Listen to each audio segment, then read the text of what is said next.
আসছে। সে আমাদের কাউকে ছাড়বে না। এই গ্রামের কেউ বাঁচতে পারবে না। সে সে কাউকে ছাড়বে না।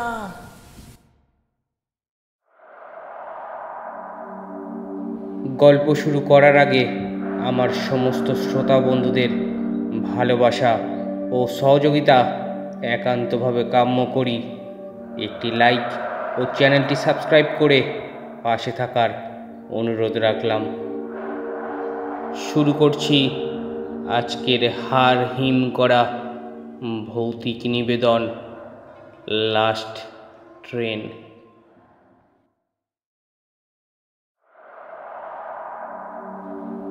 আমাদের এই লাইনে লাস্ট ট্রেন রাত 11:30টায়।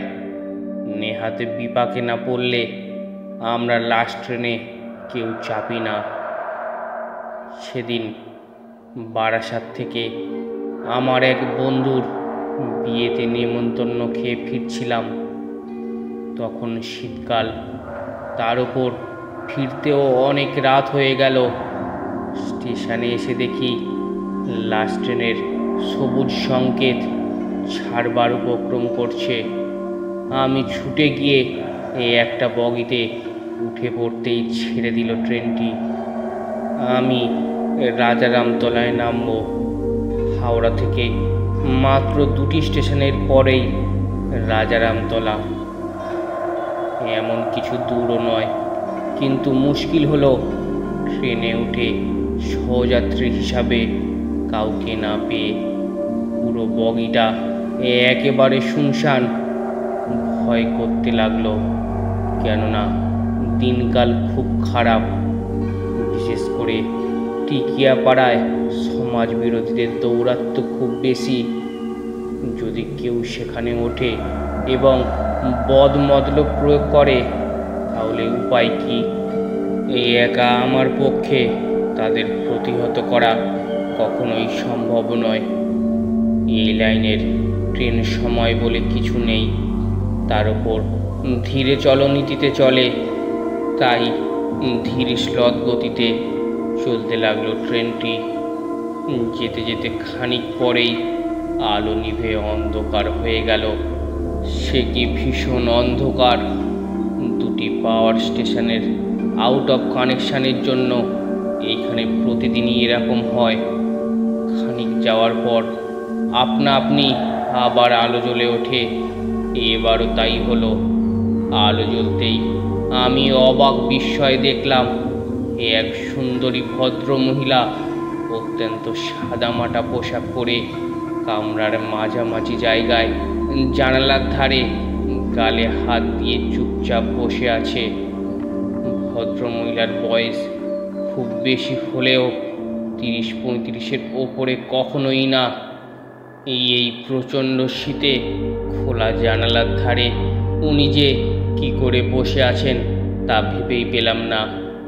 সবচেয়ে রহস্যের ব্যাপার, উনি উঠলেনই বা কখন? নাকি আমারই চোখের ভুল?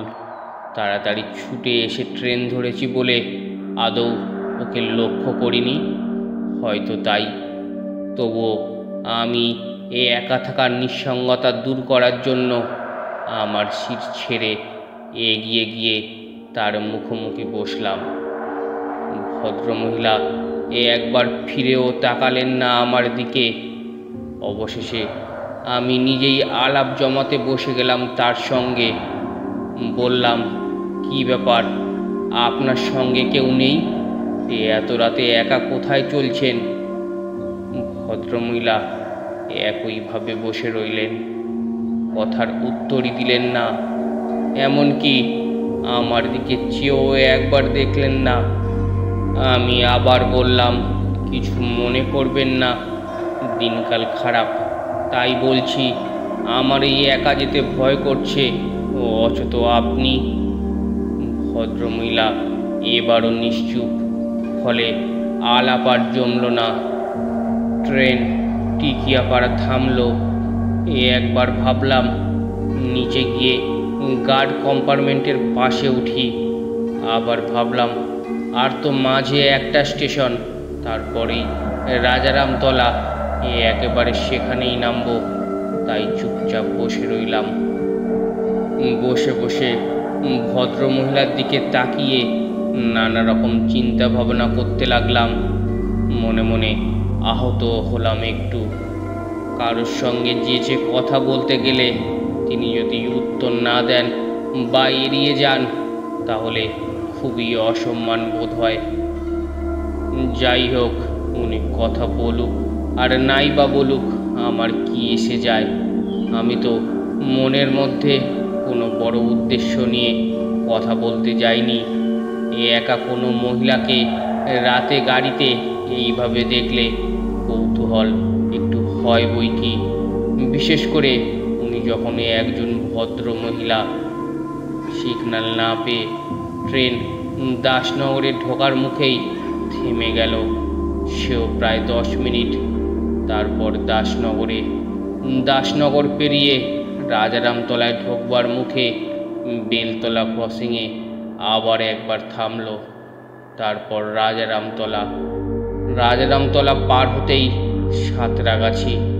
সাঁতরাগাছি স্টেশন থেকে ট্রেন ছাড়া মাত্রই আমার খেয়াল হলো কোথায় চলেছি আমি। আমার তো রাজারামতলায় নামবার কথা। ওই ভদ্র মহিলার দিকে মনোনিবেশ করায় এমনই অন্যমনস্ক হয়ে পড়েছিলাম যে নিজের স্টেশনই ছেড়ে এলাম। আমি আর কোনো রকম ভাবনা চিন্তা না করে চলন্ত ট্রেন থেকে লাফিয়ে নামতে গেলাম। যেই না নামতে যাব অমনি হঠাৎই সেই ভদ্র মহিলা উঠে আমার হাত ধরে টান দিয়েছেন। ট্রেন তখন প্ল্যাটফর্মের বাইরে। আমি খুবই বিরক্ত হয়ে গেলাম। দিলেন তো আমার নামার সুযোগটা হাতছাড়া করে। এখন আমি কি করব? সাঁতরাগাছিতে নামলে যেভাবেই হোক পাড়ার ভিতর দিয়ে কুকুরের তাড়া খেয়ে হেঁটেও আমি বাড়ি পৌঁছাতে পারতাম। এখন আমার যে সেটুকুও রইল না। ভদ্রমহিলা আমার কথার কোনো উত্তর না দিয়ে আবার গিয়ে বসলেন সেই জানালার ধারে। আমি প্রচণ্ড শীতে কাঁপতে কাঁপতে মৌরি গ্রামে নেমে পড়লাম। ট্রেন চলে গেল।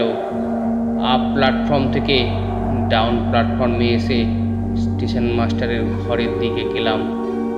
আজ রাতে হাওড়া যাওয়ার আর কোনো ট্রেন নেই, ফলে বাধ্য হয়েই এখানে রাত কাটাতে হবে।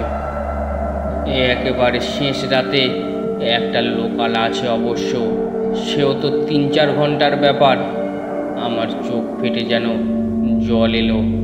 আমি স্টেশন মাস্টারের কাছে গিয়ে আমার অবস্থার কথা জানিয়ে রাতটুকুর মতো তার কাছে আশ্রয় চাইলাম। ভদ্রলোক আমাকে বিমুখ করেননি। তার ঘরে একটু বসবার ব্যবস্থা করে দিলেন। সারা রাত সেই দুঃসহ শীতে মশার কামড় খেয়ে কী করে যে কাটলো তা আমার মতো অবস্থায় যিনি পড়েছেন একমাত্র তিনিই জানেন। বহু কষ্টে 3-4 ঘন্টা অপেক্ষা করার পর শেষ রাতে একটা মেচেদা লোকাল পেয়ে গেলাম।